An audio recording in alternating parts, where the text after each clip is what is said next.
This is Gary Atencio with CNTV, and today we're in Wisconsin. I'm here with Kauth and Associates. Since 1998, he has provided training and leadership development for the next generation of family members into executive roles. This trusted advisor serves as a go-to resource for managing change in a fast-evolving business. I'm joined with Ryan Kauth, who is the Chief of Staff, CEO. Thanks so much for joining us here today. Thanks, Gary. Let's start off a little bit about yourself. Ryan, you were formally educated with an MBA, DBAs in management, as well as entrepreneurship, as well as a bachelor's degree from the University of Wisconsin. You've had experience in the banking sector as a senior lecturer, 25 plus years as a business owner's coach. Share with me a little bit how this journey began for you. Yeah, it's a great question. I got that first real job out of college at a great family business. Had to move for family reasons, but as a result of that, picked up a few coaching clients, did some consulting, and just kind of kept doing it from there.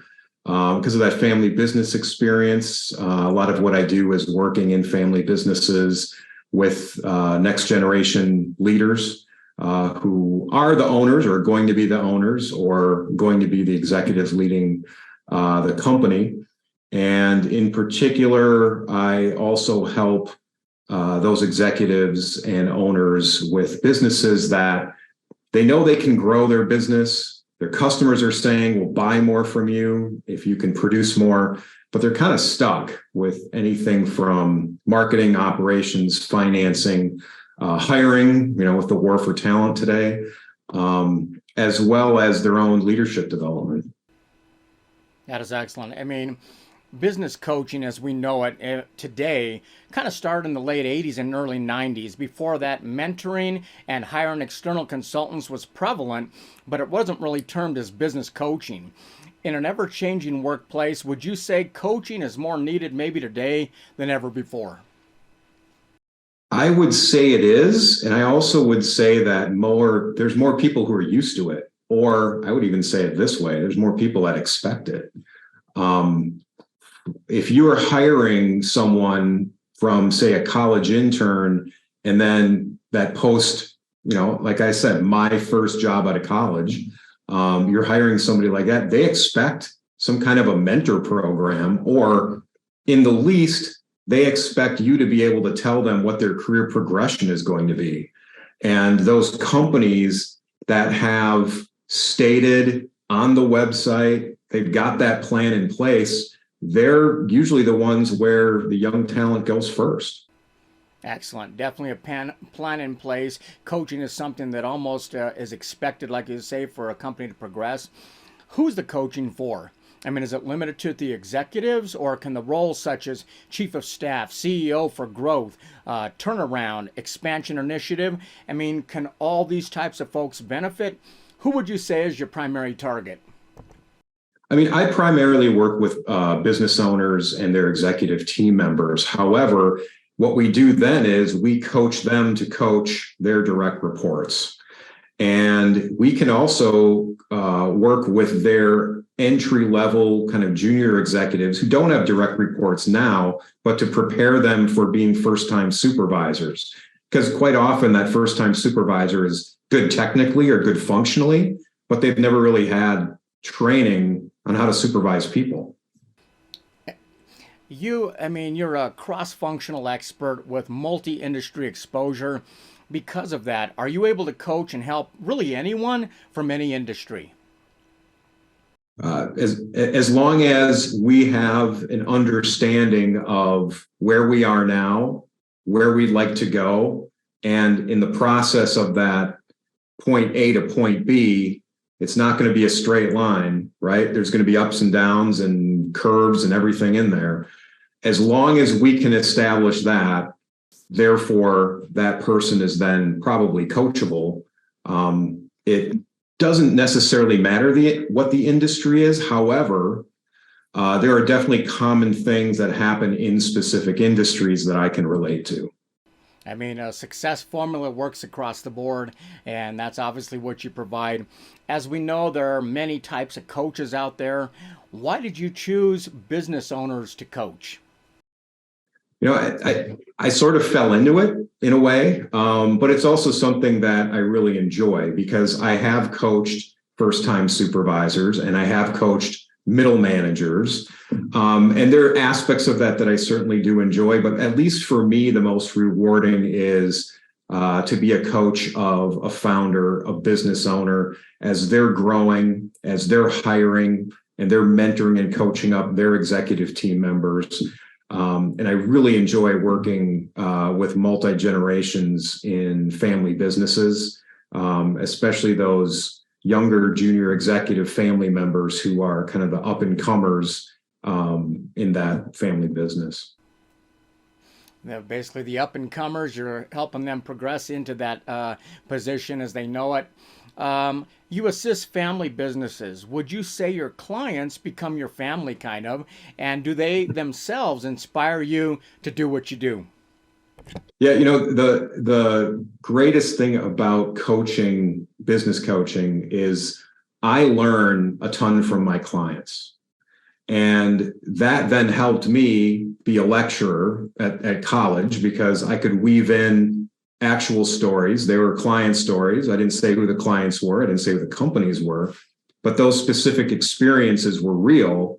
And therefore, that topic I was talking about, say that day in class, became more real for the students. And they also realized that it's not just textbook material that we're studying here. This is real stuff. It's all related. And as I say a lot, business is actually very simple, but it's not easy because it involves people.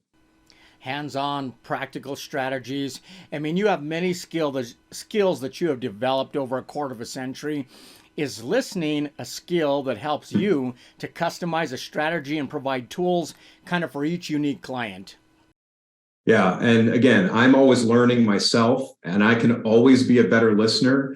But as far as listening and what those skills are, I mean, really listening and then questioning techniques as well. I mean, that's something I had to develop myself and learn myself. And again, learning from other coaches, learning from other executives, learning from other founders, business owners, and family business owners about what that actually means to listen was, one, something I had to learn, but two, again, it's a skill that you constantly improve. I mean, by asking the right questions, you can find the tools for both coach and player coach. What is a player coach? I mean, what are those differences for folks out there that may not know? Yeah, I mean, when you're a player coach, I mean, you've got a functional role in the business, such as a chief of staff, but you are also working with the direct reports of that executive who you are working for.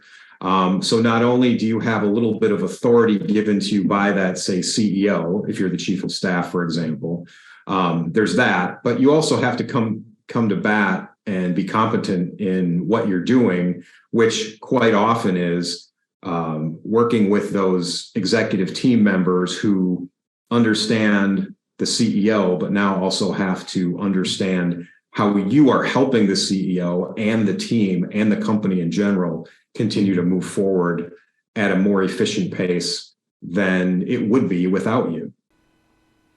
And that is interesting. I've sat down with some of the top coaches in the nation. No one's ever explained that to me like that. That is interesting. Your coaching skills have stood the test of time. We see many new coaches just starting out today in this industry. You advise them there is no such thing as balance. What do you mean by that? Yeah, I think balance is the wrong word picture. I mean, at least it was for me when I would constantly hear that work-life balance thing. I was always thinking of, like a teeter-totter or a seesaw. And when you were a kid, you didn't want to be on either end. You wanted to kind of stand in the middle, right? And try to, figure out how to get it off the ground completely. Well, that only is a few seconds. After a few seconds, one of those sides is going to slam to the ground. And so, I try to come up with something better. I like the word blending. There's people that use the word fusion, and things like that. But, the point is you're a person as a whole. You have all these different roles. There are work roles, family roles. You don't just shut those off. I mean, think about it. All right. Does your mom ever shut off the mom role? No, absolutely not. So why should anybody else shut all those other roles off? The fun thing about being a coach is you get to know people, not just in their executive role, but who they are as a person. Their familiar roles, their roles in the community, whether it's at a civic organization or a church or something like that. And really getting to know somebody at that level and understand that really professional goals are personal goals just makes sense. I mean, that type of blending would probably be great advice for almost anyone, not just businesses, but families or you name it. You said your greatest accomplishment is your family. Do you feel you gravitate towards family-owned business executives to help them succeed? You know, yes. And I think what I gravitate toward is those organizations that they don't just say they're a family business or a family, but they actually are. And I think those are easy businesses to work for, at least for me. The ones that are difficult are the ones that say have a family atmosphere and they absolutely don't. Interesting. You really have propelled revenue growth. You've helped hundreds of entrepreneurs and small business owners. You have revitalized training programs and helped business owners get off their no-growth plateau. Does this continue to be rewarding for you? No, absolutely. Otherwise, I wouldn't be doing this. And like I said, I'm a problem solver by nature. So solving problems is what drives me primarily. But that second piece really is learning myself. So when I'm talking to a business owner, whether they know it or not, I'm learning from them as well. And for me, that's just as rewarding as helping them with their growth goals. That is excellent. Great. Enjoyed sharing your story out there with my viewers.